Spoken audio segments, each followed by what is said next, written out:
दोस्तों नमस्कार, मैं मनोज मिश्रा, आप देख रहे हैं यूनाइटेड भारत।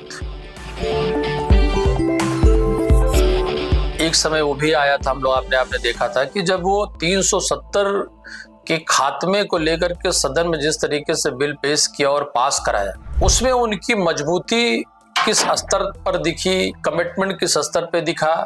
और उसके बाद लगातार जिन बातों को लेकर के अमित शाह जी की जान पहचान रही या जाने जाते रहे, जुमलों की बात करें, बातों की बात करें, तो लोग चर्चा में ये कहते हैं कि शाह ने अगर कहा है तो वो जरूर करें। मैं जब जम्मू एंड कश्मीर बोलता हूं, माननीय सदस्य इसलिए एग्रेसिव हूं कि जम्मू एंड कश्मीर के पीएको को आप भारत का हिस्सा नहीं मानते हो क्या? एग्रेसिव ना हो, जान दे देंगे इसके लिए। क्या बात कर रहे हो आप? एग्रेसिव होने की क्या बात कर रहे हो? जान दे देंगे इसके लिए।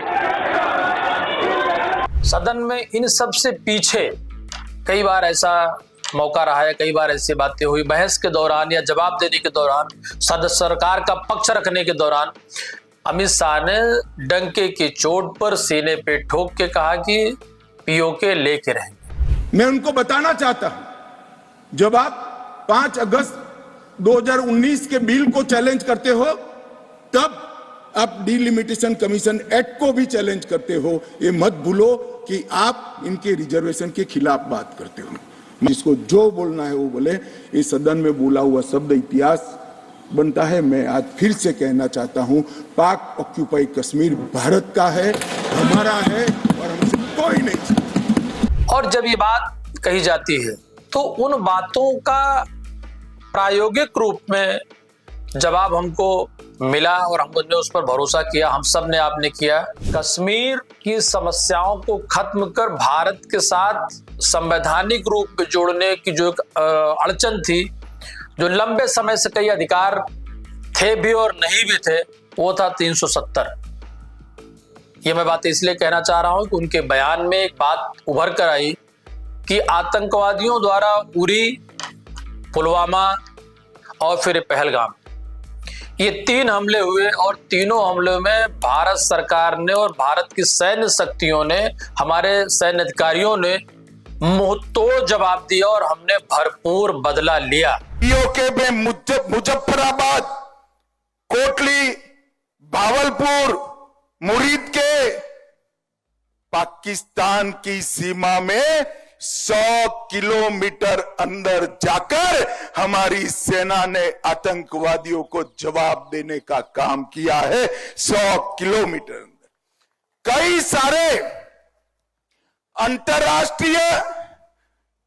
अंतरराष्ट्रीय आतंकी घटनाओं के सरगना सियालकोट कैंप और कई सारे कैंपों में छिपे बैठे थे, वो सबको हमारे बम के धमाकों की गूंज ने स्पष्ट संदेश भेजा है कि भारत की जनता के साथ अगर किसी भी प्रकार का दुर्व्यवहार किया गया, आतंकी घटना की गई, तो उसका जवाब दुगने जोश के साथ दिया जाएगा।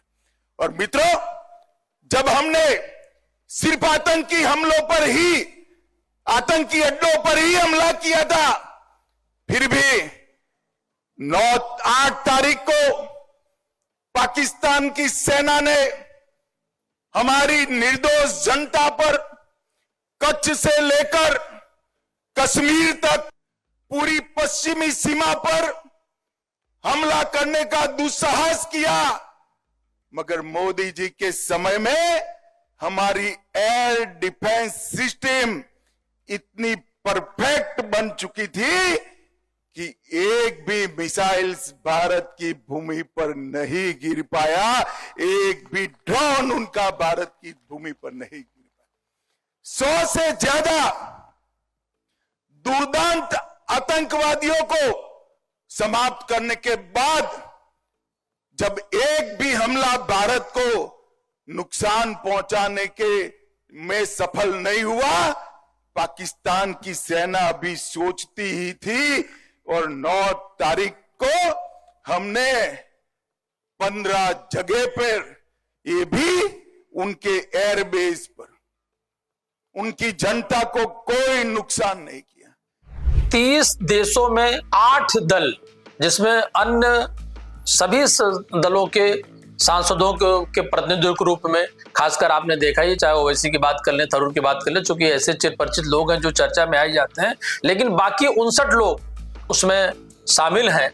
और 30 देशों को दौरा करके इस पाकिस्तान के आतंकवादी रवैयों को, आतंकवादी समर्थन को के बारे में उनको साक्ष्यों समेत बताना, उनका भरोसा जीतना और इनको बेनकाब करना, ये भविष्य की कूटनीतिक रणनीतिक तैयारी है। तो इससे भारत अकेले इस आतंकवादी घटनाओं से, आतंकवादी हमले से पीड़ित नहीं रहा। वर्ल्ड ट्रेड सेंटर याद करिए, 9/11 सबसे सुरक्षित, सबसे मजबूत बिल्डिंग नहस हो जाती है, लेकिन उसके बारे में बदला किस तरीके से लिया गया, कैसे ढूंढा गया, और वो भी आतंकवादी सरगना उसामा कहां मिला? पाकिस्तान। ये बातें इसलिए कह रहे हैं कि अब वो वक्त आ गया है जब पड़ोसी देश के आतंकवाद को विश्व स्तर पर सबूतों साक्ष्यों के साथ बेनकाब करते हुए खात्मा किया जाए। ज्योति मल्होत्रा पाकिस्तान के लिए अगर जासूसी का काम करती रही या कर रही हैं, क्योंकि उनपे जिस तरह प्रथम दृष्टया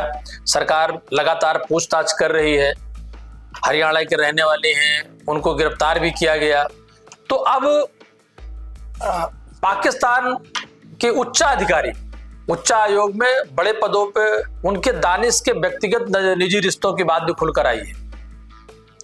मुझे लगता है आम नागरिक को इन बातों को ध्यान रखना चाहिए।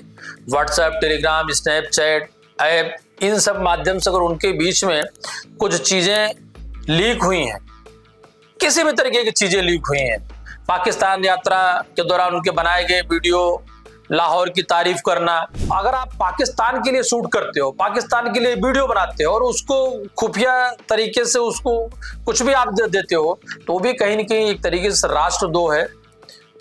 और इनके साथ कोई अकेले ही नहीं, बल्कि पंजाब हरियाणा से अन्य 6 लोग और भी गिरफ्तार हुए हैं, उनसे भी पूछताछ जारी है। पड़ोसी अगर लगातार इस तरीके की घटनाएं करता रहेगा, आतंकवादियों की खेती करता रहेगा, उसको भविष्य में विश्व पटल पर बिंदुवार सबूतों के तरीके से नंगा करते हुए, और भारत किस मजबूत स्थिति में था, है और आगे भी रहेगा, वो हर घटना के बदले में जवाब देते हुए।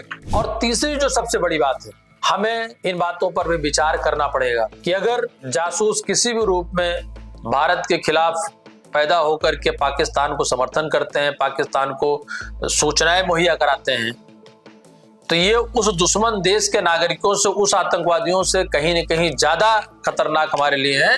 इनको समझना पड़ेगा और देखना पड़ेगा। रही बात इस 8 दल के नेतृत्वकर्ता, जो कि सभी पार्टियों से हैं, अल्पसंख्यक समुदाय को लेकर के लगातार भारतीय जनता पार्टी या सरकार पे बातें होती रहती हैं, तो वो भी इस दल के सदस्य हैं। और 2025 में जिस तरीके से आतंकवाद के खिलाफ, पहलगाम की घटना के खिलाफ भारत ने कदम उठाया है, मुझे लगता है कि ये एक दूरंदेशी बहुदलीय प्रतिमंडल का जाकर के विश्व के पटल पर अपनी बातों को रखना, भारत की स्थितियों को मजबूती से रखना, घटनाओं के बदले हमने किस तरीके से मजबूती से बदला लिया, उन चीजों को लेकर के, पाकिस्तान द्वारा आतंकवादी हमलों के विरोध में किस तरीके से विश्व स्तर पर समर्थन को लेकर के इसको बेनकाब कर सकते हैं।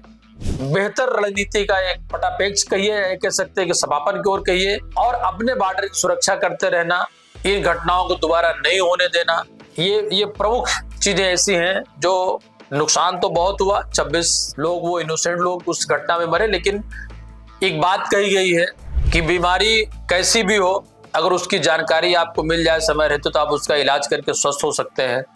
तो इस पड़ोस के आतंकवादी बीमारी का परमानेंट इलाज किन किन रूपों में किया जा सकता है, इस डेलीगेशन के जरिए, मजबूत सरकार और सैनिक नेतृत्व के जरिए। और एक बहुत बड़ी बात है कि जब लड़ाइयां होती हैं, जब युद्ध होता है, जब ऐसी विषम परिस्थितियां आती हैं, तो बहुत सवाल कम पूछे जाते हैं, क्योंकि बहुत सारी चीजें समझदारी का परिचय देती हैं। मुझे लगता है देश का मीडिया का हर प्लेटफॉर्म इस बार भारत सरकार के या सैन्य बलों के साथ में उसने समर्थन भी दिया, उसने सहयोग भी किया, और ऐसी कोई टिप्पणी किसी तरीके से नहीं हुई जिसपे कि कोई क्षति, कोई नुकसान हो सके।